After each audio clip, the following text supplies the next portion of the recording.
Olá pessoal, tudo bem? Como é que vocês estão? Pessoal, estou retomando um hábito aqui de fazer vídeos semanais, tá? Então, teve algum vídeo aí semana passada. Essa semana aqui vou fazer esse vídeo aqui. Espero que seja breve, tá? Respondendo uma pergunta de um amigo aqui.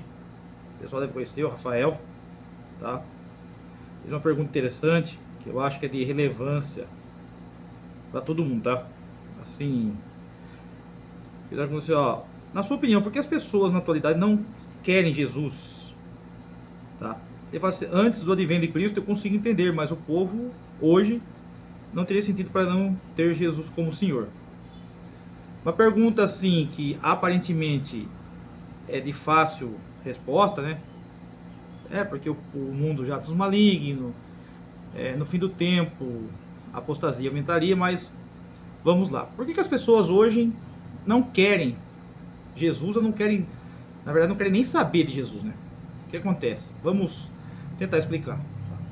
Hoje, estamos no século 21, é um período conhecido como pós-modernidade, a pós-modernidade. E a questão cultural, ela influencia e muito, mas muito, na questão da, vou usar o termo aqui, na questão da religiosidade, tá ok? Hoje nós temos uma tecnologia muito avançada, o advento de certas condições de busca e retenção de informação. Hoje, para você ter uma ideia, segundo alguns especialistas, né, uma criança de 10 anos, ela tem mais informação, muito mais informação, do que o imperador da época da Idade Média. E assim, para ir direto ao ponto, por que as pessoas não querem Jesus como Senhor Salvador? Alguns pontos eu quero tratar aqui. Uma, né? O pessoal fala, né? O ser humano perdeu, hoje, principalmente, tá? Pós-modernidade. O ser humano perdeu completamente a noção de finitude. Tá? O pessoal esquece que eles vão morrer. Se você pegar a geração de jovens hoje aí, você chega para ele e fala, ó, você vai morrer, tá? Ele, ai meu Deus, o que aconteceu? Tem uma coisa no meu rosto, tô passando mal, você viu? Ou se você for um cristão, né? Olha, você vai morrer. Ai meu Deus, Deus te mostrou alguma coisa?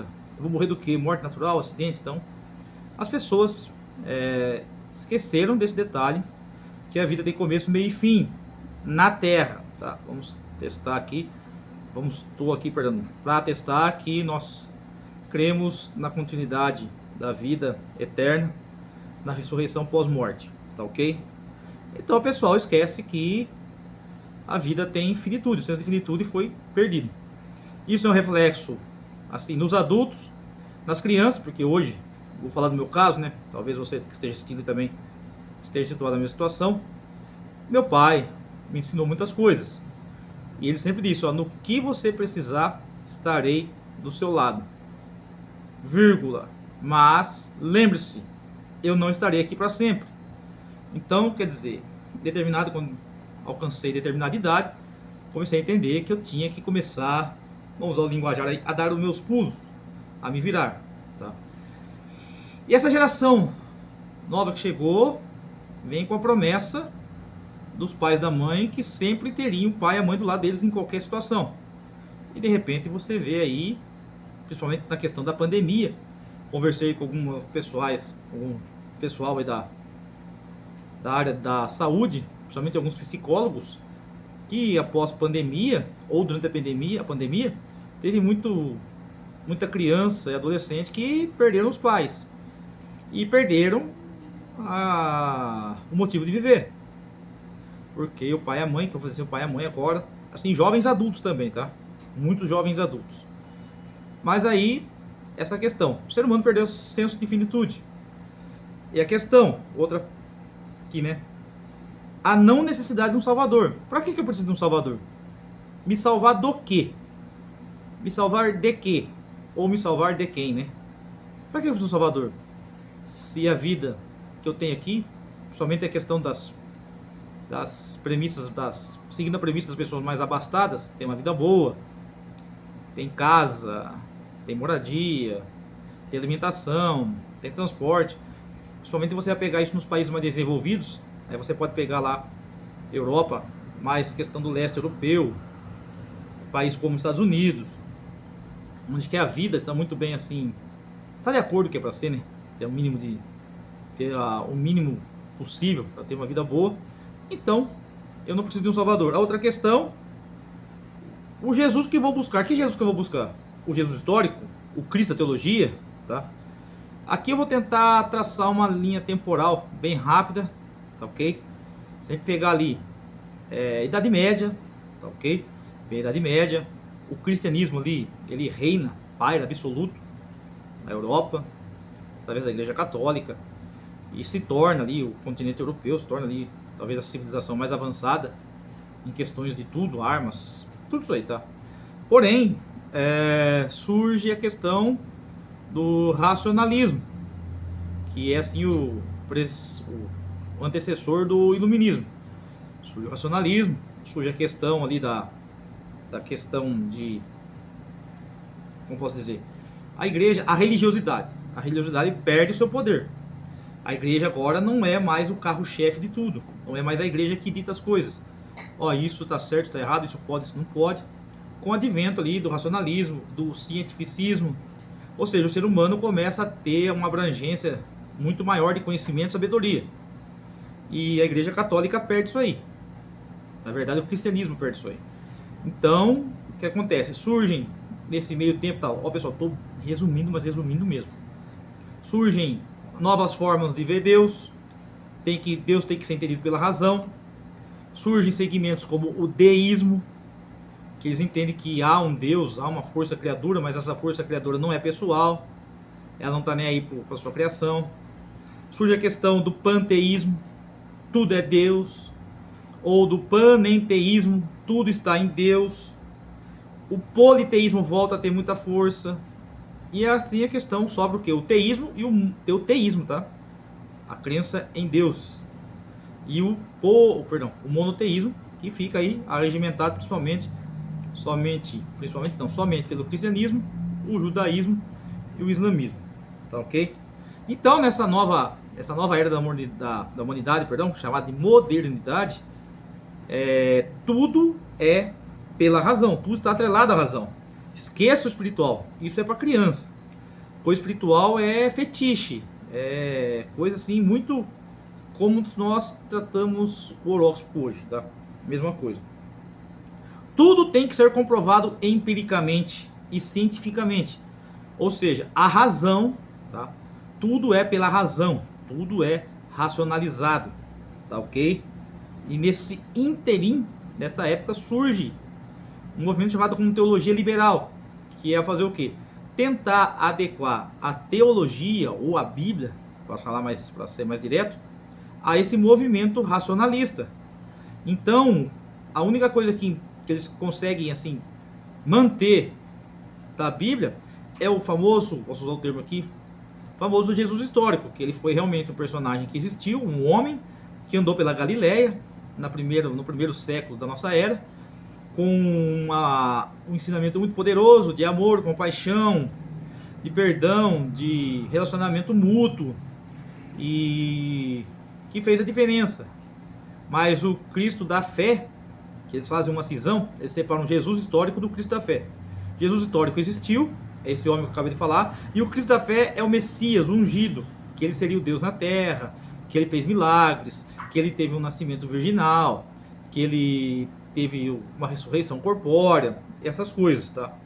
E isso vem regendo agora o continente europeu, a sociedade, a cultura. Passamos pela Revolução Industrial, passamos pela Revolução Francesa, tem o surgimento de muitas questões aí, então tudo é movido pela razão, tá? O ápice do racionalismo acontece ali no século 18, 19, acontece, a teologia é substituída pela ciência das religiões, a filosofia ela é fragmentada pelas ciências humanas, psicologia, antropologia, sociologia, direito. Então, quer dizer, a humanidade, vou pegar a humanidade em relação ali ao continente europeu, ela passa por uma época assim de um grande avanço tecnológico, de alguns conhecimentos. O conhecimento agora não é mais universal, ele é assim especializado. E nesse interim surgem personagens históricos aí que marcou muitas questões aí. muitas das questões aí. Um deles é Freud, Nietzsche, Darwin, Karl Marx. São conhecidos aí como os 4 cavaleiros do ateísmo. Então a religião ela foi assim relegada a segundo plano, tá? Numa tentativa que eu acabei de falar aqui de tornar ou de não deixar a religião, o cristianismo cair numa irrelevância, os teólogos liberais tentam fazer uma adequação mais científica e racional da Bíblia. Surge agora a crítica assim, textual, tá? A alta crítica textual, que coloca a Bíblia em xeque, todo o seu texto. Tem avaliações aí que a Bíblia é isso, a Bíblia é aquilo, a Bíblia não tá, a Bíblia não é a verdade de Deus, a Bíblia contém a palavra de Deus. Então esse movimento foi um baque violento na igreja. Mas o tempo passa e agora o lema é: tudo que o ser humano precisa para viver em paz e alcançar um nível muito bom ou nível máximo de sobrevivência é dado pela razão. Só que a gente vê o que isso aconteceu. Aí vem uma pancada violenta na humanidade. A questão da Primeira Guerra Mundial. Toda a capacidade cognitiva do ser humano, do homem, foi para praticamente quase que se autodestruir. Vem a Segunda Guerra Mundial e a gente vê que as coisas ficaram assim muito perturbadoras, ok? E nesse interim, a sociedade também começa agora a necessidade de ter como a religião caiu fora de moda, a razão não conseguiu sustentar, surge um movimento na América do Norte, ali no final do século XIX, início do século XX, que eles chamam de romanticismo. Por quê? Porque a gente viu que a razão não consegue assim sustentar tudo aquilo que eu desejo, que eu busco, o que é melhor para mim. E esse romanticismo, ele começa a tratar, tá, da questão do ser humano. Vou dar um salto aqui. O que é o romanticismo? É aquela famosa frase que foi dita aí por Steve Jobs, em inglês, né? Follow your heart, ou seja, siga o seu coração. O importante é você ser feliz. Siga o seu coração, siga os seus sentimentos, tá? Então isso está muito em voga hoje. Até aqui a questão a gente pode analisar da teologia do coach. O importante é você estar feliz, tá ok? E o que acontece? A questão que eu queria chegar. Hoje, mediante todos esses avanços que a gente teve, científico, racional, tecnológico, até mesmo a questão do avanço da análise das emoções do ser humano, a psicologia, a psiquiatria, assim, a antropologia, a sociologia. Então, isso trouxe um arcabouço de informações muito poderoso para a humanidade. Então, o pessoal, mediante aos fracassos, o pessoal começou a ficar cético. O que é uma pessoa cética, né? Ou seja, vou ler aqui o termo, tá? Que eu já tinha notado, diz assim: o ceticismo, né? Vamos dizer assim, o ceticismo. O ceticismo é a postura que envolve questionar crenças, opiniões e informações estabelecidas ou pré-estabelecidas, com a ideia de que o conhecimento absoluto é inacessível. É uma corrente filosófica que questiona a validade das teorias, ideias e crenças, defendendo a necessidade de investigação e exame, tá? O que é o ceticismo? A pessoa, ela não duvida, mas ela quer um conhecimento mais aprofundado. Ou seja, ela vai questionar. Então, nós vivemos aqui numa sociedade, ou como diz aqui, estava lendo, acabei de ler aqui o livro, relendo algumas passagens do livro do Timothy Keller, recomendo a leitura, a fé na era do ceticismo. Ou seja, tudo tem que ser validado, como diz aqui, ó, por investigação e exame. Tá? Então, voltando aqui na pergunta, né? Por que as pessoas não querem Cristo? Na verdade, as pessoas querem Cristo. Mas qual Cristo? O que a igreja apresenta ou Cristo, o qual realmente ele é? Ensinado nas Escrituras. Porque o ceticismo, pessoal, a pessoa cética. A pessoa cética, ela está mais centrada. Ela vai buscar a verdade de maneira empírica. Então a pessoa, ela ouve falar que Jesus é amor, que Jesus é bondade, Jesus é misericórdia. A pessoa, quando aceita Jesus, né, quando ela se converte, a pessoa tem uma transformação de vida. Isso tudo é verdade. A pessoa deixa de fazer isso, deixa de fazer aquilo. Mas a questão é, aqui, principalmente no hemisfério sul, na América Latina, na América do Sul, principalmente falando, pairou muito, reinou muito absoluto aqui, a teologia da prosperidade. Então, o carro-chefe da anunciação do evangelho é: venha para Jesus, que ele vai resolver todos os seus problemas, principalmente financeiro. Aí você pega uma região nossa, da América do Sul, comparado com algumas outras regiões do globo terrestre, a nossa região, ela é pobre.